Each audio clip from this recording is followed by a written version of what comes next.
जय श्री राम। प्रिय भक्तजनों, भगवान जगन्नाथ की रथ यात्रा क्यों शुरू हुई? आखिर भगवान स्वयं मंदिर से बाहर क्यों आते हैं? क्या आपने कभी सोचा है कि पूरे भारत में हजारों मंदिर हैं, लेकिन भगवान जगन्नाथ ही साल में एक बार अपने मंदिर से बाहर निकलकर करोड़ों भक्तों को दर्शन क्यों देते हैं? आखिर रथ यात्रा की शुरुआत कब हुई?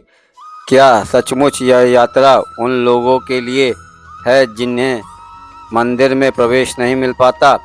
और क्यों कहा जाता है कि भगवान जगन्नाथ की एक झलक भी मनुष्य के जीवन का कल्याण कर देती है? आज की इस वीडियो में हम जानेंगे रथ यात्रा का इतिहास, उसका आध्यात्मिक रहस्य और वह संदेश जो पूरी मानवता को समानता का पाठ पढ़ाता है। वीडियो को अंत तक जरूर देखिए, क्योंकि आखिर में आपको एक ऐसी बात पता चलेगी जो शायद आपने पहले कभी नहीं सुनी होगी। जगन्नाथ रथ यात्रा का इतिहास बहुत प्राचीन माना जाता है। यह परंपरा सदियों से ओडिशा के पुरी में चली आ रही है। रथ यात्रा को आस्था का महासागर माना जाता है।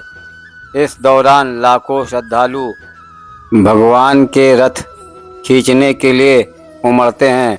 माना जाता है कि जो कोई भी रथ को खींचने में मदद करता है, उसे मोक्ष की प्राप्ति होती है।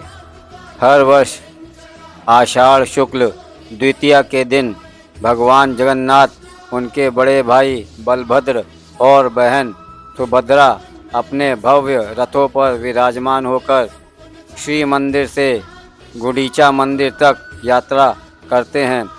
धार्मिक मान्यता है कि गुंडीचा मंदिर भगवान की मौसी का घर माना जाता है, इसलिए इसे भगवान का मायके जाना भी कहा जाता है। यात्रा में 3 रथ होते हैं। पहला ताल ध्वज, यह भगवान बलभद्र दाऊ जी का रथ है। दूसरा दर्प दलन, यह देवी सुभद्रा का रथ है। और तीसरा नंदी घोष, यह भगवान जगन्नाथ का मुख्य रथ है। इस यात्रा में लाखों श्रद्धालु अपने हाथों से भगवान का रथ खींचते हैं। मान्यता है कि भगवान के रथ की रस्सी को श्रद्धा से छूना भी अत्यंत पुण्यदायी माना जाता है। तीनों देव अपने रथों पर सवार होकर पुरी के गुंडीचा मंदिर पहुंचते हैं, जहां वे 9 दिन तक विश्राम करते हैं। इस यात्रा को गुंडीची यात्रा भी कहते हैं। यात्रा के दौरान रथों पर अधरपना, मीठा शरबत चढ़ाया जाता है और प्यासी आत्माओं को तृप्त करने के लिए इन मिट्टी के बर्तनों को रथों के चारों ओर फोड़ दिया जाता है। अब सबसे महत्वपूर्ण प्रश्न, भगवान जगन्नाथ स्वयं मंदिर से बाहर क्यों आते हैं? गुरुजनों द्वारा बताया गया एक सुंदर संदेश यह है कि हर व्यक्ति मंदिर में प्रवेश नहीं कर पाता। कई लोगों पर परंपरागत नियम लागू होते हैं, कई लोग दूर रहते हैं और कुछ परिस्थितियों के कारण मंदिर तक पहुंच ही नहीं पाते हैं। इतिहास में एक प्रसिद्ध उदाहरण भी मिलता है कि भारत की पूर्व प्रधानमंत्री इंदिरा गांधी को भी जगन्नाथ मंदिर में प्रवेश की अनुमति नहीं मिली थी, लेकिन भगवान किसी में भेदभाव नहीं करते। इसलिए वर्ष में एक बार वे स्वयं अपने मंदिर से बाहर निकलते हैं और हर जाति, हर वर्ग, हर धर्म, हर देश और हर गरीब अमीर को समान रूप से दर्शन देते हैं। रथ यात्रा में कोई यह नहीं पूछता कि आप कौन हैं, कहाँ से आए हैं या आपकी पहचान क्या है। भगवान की दृष्टि में सभी समान हैं। रथ यात्रा का सबसे बड़ा संदेश है, भगवान के द्वार पर कोई छोटा बड़ा नहीं होता।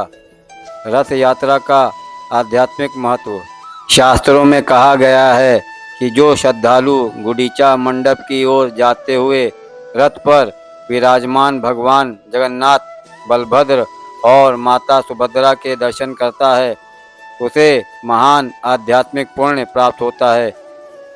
भगवान जगन्नाथ का एक प्रसिद्ध संदेश है, सब मनीषा मोर प्रजा, अर्थात सभी मनुष्य मेरी प्रजा हैं। यही कारण है कि इस यात्रा में राजा और गरीब, अमीर और साधारण सभी एक ही रस्सी पकड़कर भगवान का रथ खींचते हैं।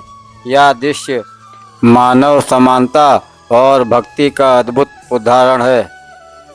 रथ यात्रा का सबसे बड़ा संदेश, यह केवल एक उत्सव नहीं बल्कि भगवान का अपने भक्तों के बीच आने का दिव्य अवसर है। यह हमें सिखाती है कि ईश्वर की नज़र में सभी समान हैं। रथ यात्रा हमें केवल भगवान के दर्शन नहीं कराती बल्कि यह सिखाती है कि ईश्वर की नज़र में सभी समान हैं। जब भगवान स्वयं अपने भक्तों के पास आ सकते हैं तो हमें भी अपने जीवन में प्रेम, करुणा और समानता का भाव अपनाना चाहिए। भक्तजनों, अगर आपको यह जानकारी प्रेरणादायक लगी हो तो वीडियो को लाइक करें, शेयर करें और मेरे चैनल को सब्सक्राइब करें। हम ऐसे ही सनातन धर्म से जुड़े अद्भुत आध्यात्मिक और धार्मिक रहस्यों को आपके सामने लाते रहेंगे। जय श्री कृष्ण, जय जगन्नाथ, जय श्री राम, जय श्री राम, जय श्री राम। धन्यवाद।